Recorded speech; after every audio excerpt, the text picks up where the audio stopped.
Hello students, अपना 11th class में जो टॉपिक चल रहा था रासायनिक संयुग के नियम, उसमें मैं आप लोगों को जो है एक नियम बता चुका था, द्रव्यमान संरक्षण का नियम। आज मैं आप लोगों को जो है इसमें दूसरा नियम बताने जा रहा हूँ। दूसरा नियम हमारा आता है स्थिर संघटन का नियम। स्थिर संघटन का जो नियम है ये दिया था जोसेफ प्राउस्ट। जोसेफ प्राउस्ट जो था उसके द्वारा ये नियम है दिया था। अब बेटा देखिए नियम क्या कहता है, यदि हम किसी शुद्ध यौगिक को किसी भी विधि के द्वारा बनाएं, किसी भी स्रोत से प्राप्त करें, लेकिन उसमें उपस्थित तत्वों के द्रव्यमानों का अनुपात सदैव एक स्थिर अनुपात होता है। किसी यौगिक को, किसी भी शुद्ध यौगिक को, चाहे हम किसी भी स्रोत से प्राप्त करें, चाहे हम उसे किसी भी विधि के द्वारा बनाएं, लेकिन उसमें उपस्थित तत्वों के द्रव्यमानों का अनुपात सदैव समान है। यह नियम कहलाता है स्थिर संघटन या स्थिर अनुपात का नियम। किसी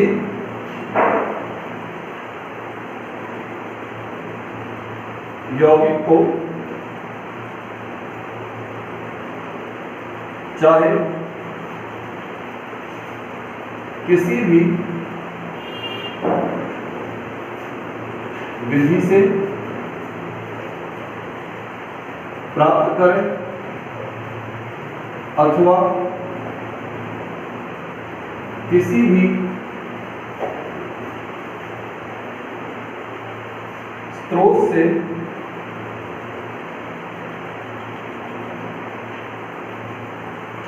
प्राप्त करें,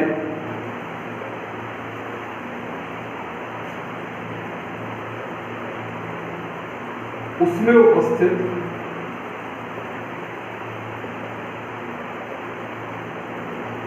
तत्वों के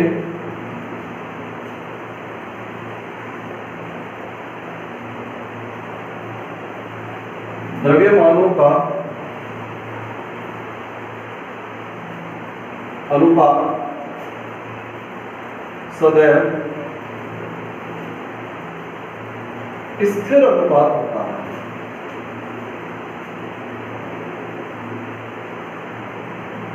अनुपात होता है।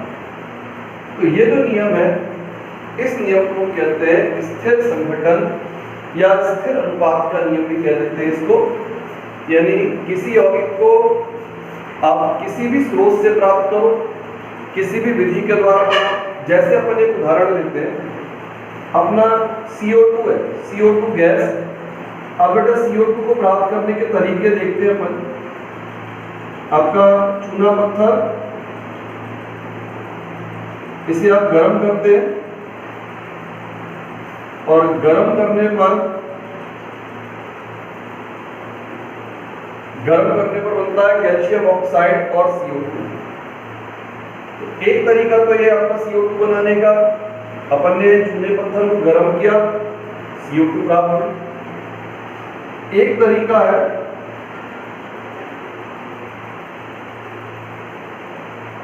कोक का दहन कराया जाए। कोक का दहन कराया जाए तो CO2 प्राप्त हो। एक और तरीका है हाइड्रोकार्बन पदार्थ का दहन। हाइड्रोकार्बन पदार्थ में हमने लिया मैथेन, मैथेन का दहन कराया, CO2 प्लस जल। आप देखिए ये सभी CO2 को प्राप्त करने के तरीके। एक और तरीका हो सकता है श्वसन से उत्पन्न।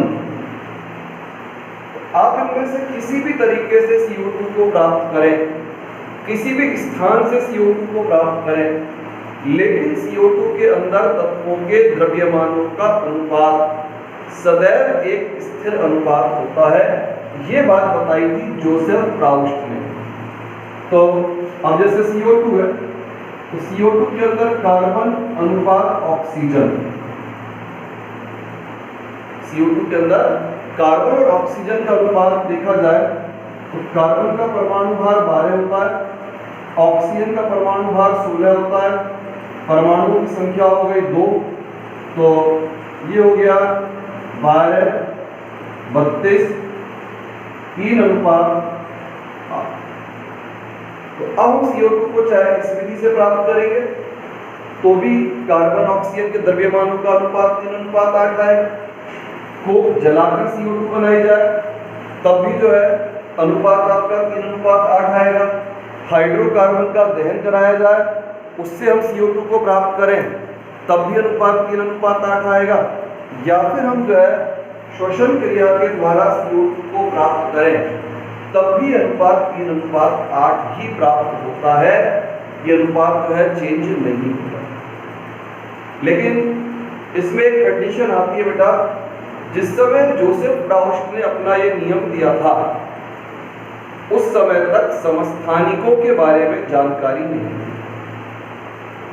जब जोसेफ प्राउस्ट का नियम आया था तब समस्थानिकों के बारे में जानकारी नहीं थी। तो अगर देखिए हम इसमें क्या बता रहे हैं कि अनुपात स्थिर होता है, बिल्कुल सही बात है, अनुपात स्थिर होता है, लेकिन ये अनुपात बदल सकता है। कैसे बदल सकता है? अगर हम इसमें समस्थानिक का परिवर्तन करा दें। कार्बन में कार्बन 12 के स्थान पर कार्बन 13 ले लिया जाए, कार्बन 14 ले लिया जाए तो अनुपात बदल जाएगा। ऑक्सीजन 16 के स्थान पर ऑक्सीजन 17 लिया जाए, ऑक्सीजन 18 लिया जाए तो अनुपात बदल जाएगा। तो नियम गलत नहीं है, नियम अपनी जगह पूर्ण रूप से सत्य है, लेकिन जिस समय नियम दिया गया था उस समय तक समस्थानिकों की जानकारी नहीं थी। लेकिन जो है इसके कारण से यहाँ पर समस्थानिकों का कोई उल्लेख जो है इस नियम के अंदर नहीं किया। तो ये आपका स्थिर संघटन या स्थिर अनुपात का नियम है। नियम क्या कह रहा है? किसी भी यौगिक को, किसी भी शुद्ध यौगिक को, चाहे आप किसी विधि से प्राप्त करो चाहे किसी स्रोत से प्राप्त करो, उसमें उपस्थित तत्वों के द्रव्यमानों का अनुपात सदैव एक स्थिर अनुपात होता है। तो ये जो नियम था इसको हम स्थिर संघटन या स्थिर अनुपात का नियम भी कहते हैं। अब इसके बाद में आता है बच्चों, इसका अगला नियम आता है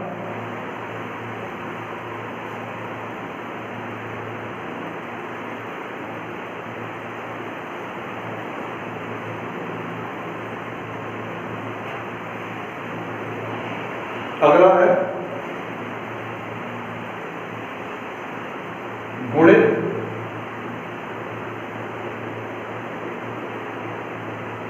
अनुपात का नियम। गुणित अनुपात का नियम, और इस नियम को देने वाला वैज्ञानिक है डाल्टन। डाल्टन के द्वारा गुणित अनुपात के नियम को दिया गया। देखिए डाल्टन ने बताया कि जब जब दो तत्व आपस में संयोग करके 2 या 2 से अधिक यौगिकों का निर्माण करते हैं, कोई भी 2 तत्व आपस में संयोग करें और संयोग करके 2 या 2 से ज्यादा यौगिकों का निर्माण करें, तो एक तत्व के निश्चित द्रव्यमान के साथ दूसरे तत्व के संयोग करने वाले द्रव्यमानों में एक सरल गुणित अनुपात पाया जाता है। एक तत्व के निश्चित द्रव्यमान के साथ दूसरे तत्व के संयोग करने वाले द्रव्यमानों में एक सरल गुणित अनुपात पाया जाता है। इसको हम नाम देते हैं गुणित अनुपात का नियम। ये तो इसकी परिभाषा है। अपने को बात जो समझ में आएगी वो उदाहरण के माध्यम से बात समझ में आएगी। तो पहले मैं आपको परिभाषा एक बार नोट करा देता हूं। देखिए, जब 2 तत्व परस्पर संयोग करके दो या अधिक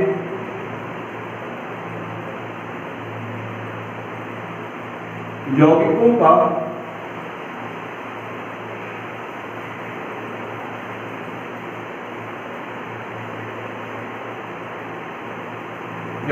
निर्माण करते हैं तो एक तत्व के निश्चित द्रव्यमान के साथ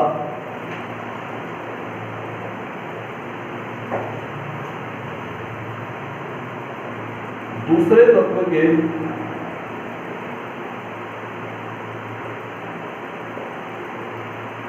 संयोग करने वाले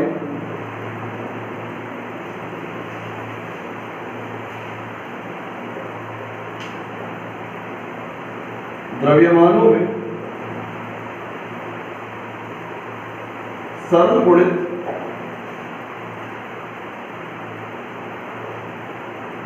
अनुपात पाया जाता है। एक तत्व के निश्चित द्रव्यमान के साथ संयोग करने वाले दूसरे तत्व के द्रव्यमानों में एक सरल गुणित अनुपात पाया जाता है। देखो बेटा, इस बात पे एक उदाहरण के माध्यम से स्पष्ट करते हैं।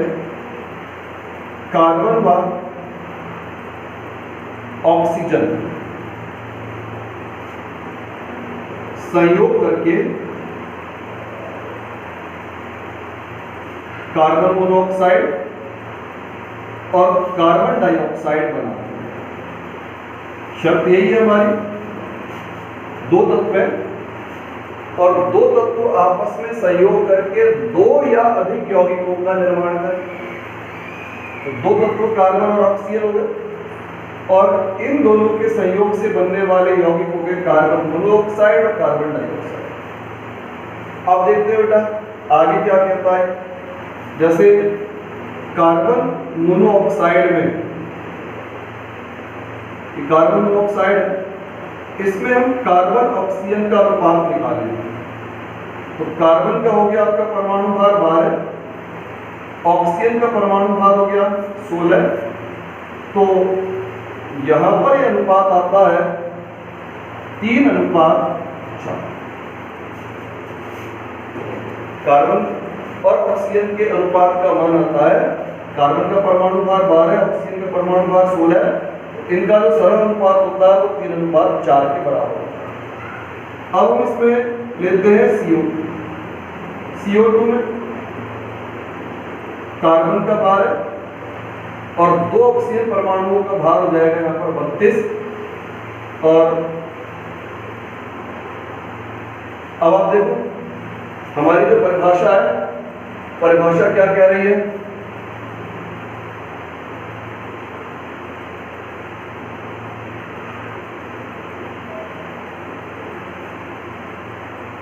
परिभाषा क्या कह रही है, एक तत्व के निश्चित द्रव्यमान के साथ। तो एक तत्व हो गया आपका कार्बन और उसका निश्चित द्रव्यमान ऊपर भी 3 हो गया और नीचे भी 3 हो गया। यहां पर तत्व हो गया कार्बन, कार्बन का द्रव्यमान ऊपर भी 3 आ रहा है और नीचे भी 3, यानी कार्बन मोनोऑक्साइड में भी 3 आ रहा है और ये आपका कार्बन डाइऑक्साइड में भी 3 आ रहा है। तो कार्बन के निश्चित द्रव्यमान के साथ संयोग करने वाले ऑक्सीजन के द्रव्यमानों का अनुपात, कार्बन के निश्चित द्रव्यमान के साथ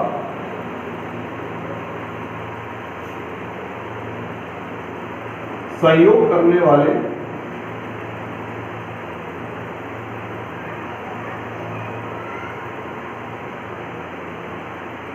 ऑक्सीजन के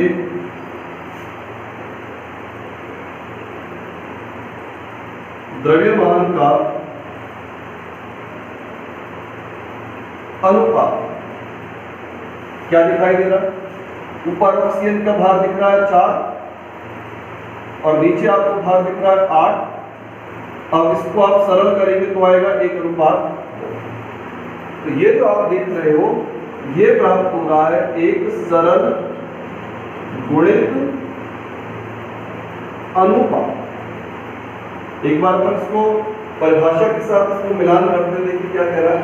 पहला, जब दो तत्वों परस्पर संयोग करके दो या अधिक यौगिक बने, दो तत्व हमने मान लिए कार्बन और ऑक्सीजन, जब ये कार्बन और ऑक्सीजन आपस में संयोग करते हैं तो इनके संयोग से बना दो यौगिक कार्बन मोनोऑक्साइड, कार्बन डाइऑक्साइड, कम से कम दो यौगिक बनने चाहिए, उससे ज्यादा भी हो सकते हैं। फिर अब हमको क्या कह रहा है, एक तत्व के निश्चित द्रव्यमान के साथ। अब आप देखिए हमने कार्बन के लिए ही क्यों लिखा निश्चित द्रव्यमान, ऑक्सीजन के लिए क्यों नहीं लिखा? क्योंकि कार्बन का द्रव्यमान ऊपर भी 3 बोल रहा है, नीचे भी 3 बोल रहा है, समान बोल रहा है। लेकिन यहाँ ऑक्सीजन का 4 बोल रहा है, यहाँ 8 बोल रहा है, तो ऑक्सीजन का तो समान नहीं। किसका द्रव्यमान निश्चित हो रहा है? कार्बन। तो कार्बन के निश्चित द्रव्यमान के साथ संयोग करने वाले ऑक्सीजन के द्रव्यमान का अनुपात पहली स्थिति में 4, दूसरी स्थिति में 8, 4:8 और 4:8 को सरल करेंगे तो क्या आएगा? 1:2। कैसा अनुपात हुआ? एक सरल गुणित अनुपात प्राप्त होता है। तो ये जो है इसको हम गुणित अनुपात का नियम कह सकते हैं।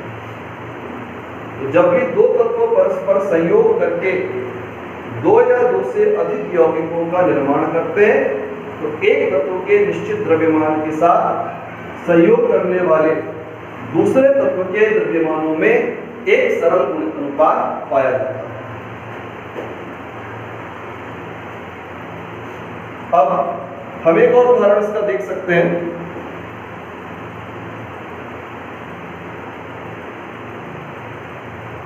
जैसे हाइड्रोजन व ऑक्सीजन परस्पर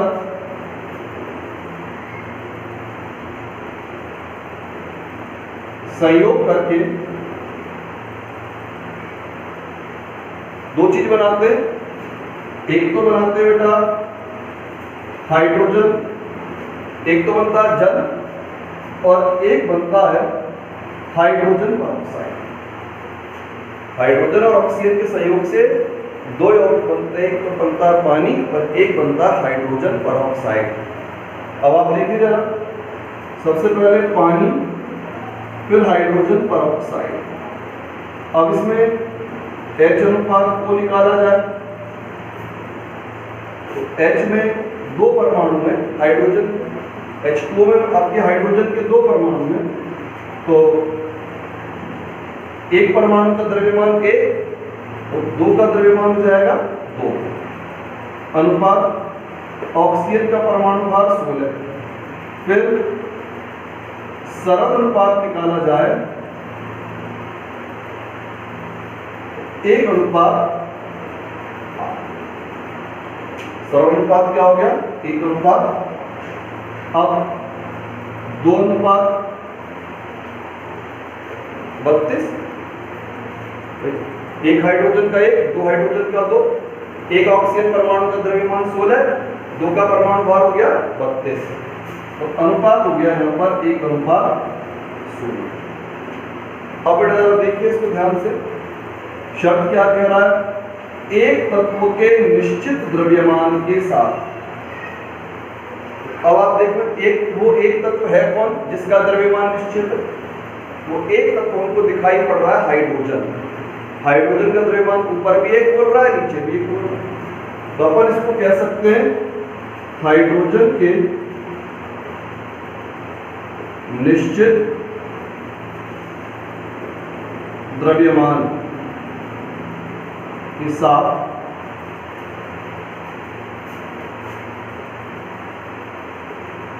संयोग करने वाले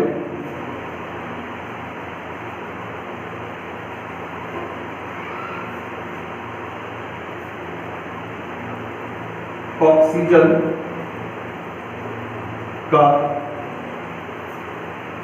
द्रव्यमान। देखो क्या द्रव्यमान दिख रहा है? एक जगह ऑक्सीजन का द्रव्यमान दिख रहा है पहली स्थिति में 8 और दूसरी स्थिति में दिख रहा है 16। तो सरल अनुपात क्या हुआ? 1:2। कैसा अनुपात हुआ? एक सरल गुणित अनुपात प्राप्त हुआ। हाइड्रोजन के निश्चित द्रव्यमान के साथ संयोग रखने वाले ऑक्सीजन के द्रव्यमान का अनुपात 1:2 है, जो कि एक सरल गुणित अनुपात है। और इस प्रकार से गुणित अनुपात के नियम की पुष्टि। अब बेटा देखिए, इसके बाद में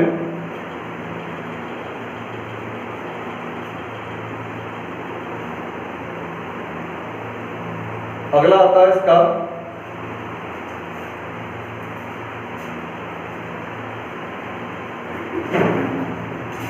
गैलू-सैक का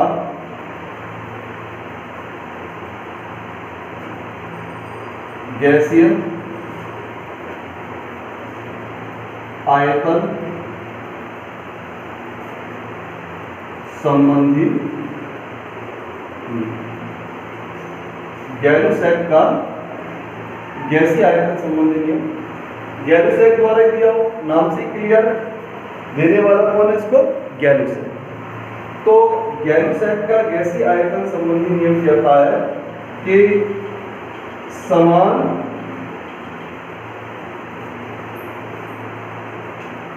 ताप व दाब पर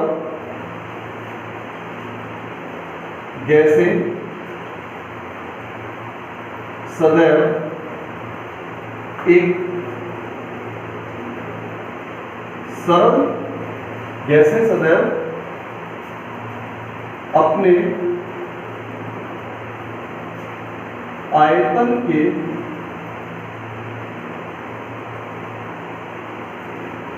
सरल अनुपात में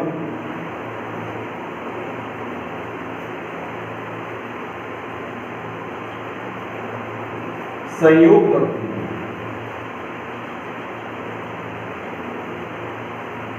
देखिए, गैलू-सैक का गैसीय आयतन संबंधी नियम कहता है कि गैसें अपने आयतन के गैसें सदैव अपने आयतन के सरल अनुपात में संयोग करती है। फिर यदि बना हुआ उत्पाद भी गैसीय हो तो उसका आयतन भी सरल अनुपात में होगा। ये आपका गैलू-सैक का गैसीय आयतन संबंधी। गैलू-सैक कहता है कि दो या दो से अधिक गैसें जब भी संयोग करेंगी तो उनका संयोग सदैव उनके आयतन के सरल अनुपात में होगा। द्रव्यमान से मतलब नहीं, गैसों का जो संयोग होता है वो हमेशा उनके आयतन के सरल अनुपात में होता है। और अगर बनने वाला उत्पाद भी गैसीय है, अगर अभिक्रिया के बाद कोई गैस बन रही है तो उसका आयतन भी सदैव अभिकारकों के साथ सरल अनुपात को ही प्रदर्शित करता है। शर्त क्या है? सभी के लिए ताप का मान और सभी के लिए दाब का मान समान है। जो भी अभिकारक है, जो भी उत्पाद है, वो सभी समान ताप और दाब की अवस्था में होंगे। जैसे अपन इसको एक उदाहरण के माध्यम से स्पष्ट करते हैं। आपका हाइड्रोजन गैस, क्लोरीन गैस और इनकी क्रिया से बन रहा है हाइड्रोक्लोरिक अम्ल, वो भी गैस अवस्था। हाइड्रोक्लोरिक अम्ल जो होता है ये मूल रूप से गैस अवस्था में मिलने वाला पदार्थ होता है। हाइड्रोक्लोरिक अम्ल जो है मूल रूप से गैस अवस्था में मिलने वाला पदार्थ होता है। आप लेकिन इसको प्रयोगशाला में देखेंगे तो पीले रंग के द्रव के रूप में आपको दिखाई देता है। घरों में भी टॉयलेट वगैरह की सफाई में इसको काम में लिया जाता है और द्रव के रूप में दिखता है। कारण क्या है? गैस पानी में अत्यधिक मात्रा में घुलनशील होती है और किसी द्रव को सरलतापूर्वक प्रयोग में लाया जा सकता है। इसके कारण से इसको हमेशा पानी में विलय करके काम में लिया है। खैर, अपन जो बात कर रहे थे वो नियम की बात कर रहे थे कि हाइड्रोजन और क्लोरीन संयोग करके HCl बनाते हैं, हमने इसका एक संतुलित समीकरण दिया। तो प्रयोग द्वारा देखा गया है अगर इसका एक आयतन लिया जाए और इसका भी एक आयतन लिया जाए, अब इसमें एक आयतन का अर्थ हम कुछ भी लगा सकते हैं।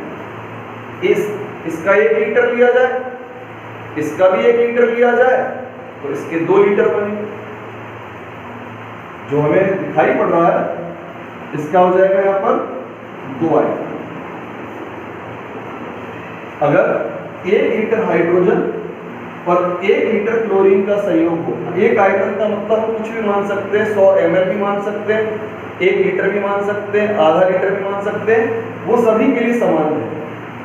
तो अगर मान लीजिए हमने इसका 1 लीटर लिया और इसका भी 1 लीटर लिया तो बनने वाला HCl जो होगा वो 2 लीटर होगा। यानी अनुपात क्या रहेगा इसमें? 1 अनुपात 1 अनुपात 1 सरल अनुपात। कोई दशमलव भिन्न का प्रयोग इसके अंदर नहीं होगा। यही जो है गैलुसैक के नियम के द्वारा बताया है। गैलुसैक क्या कहता है? अगर समान ताप और दाब की अवस्था में गैसें संयोग करती है, कोई उत्पाद बनाती है, तो गैसें हमेशा अपने आयतन के सरल अनुपात में संयोग करेंगी। द्रव्यमान से मतलब नहीं है, आयतन के सरल अनुपात में संयोग करती है। और अगर बनने वाला पदार्थ भी गैस है तो उसका आयतन भी अभिकारकों के आयतन के साथ सरल अनुपात को ही प्रदर्शित करेगा।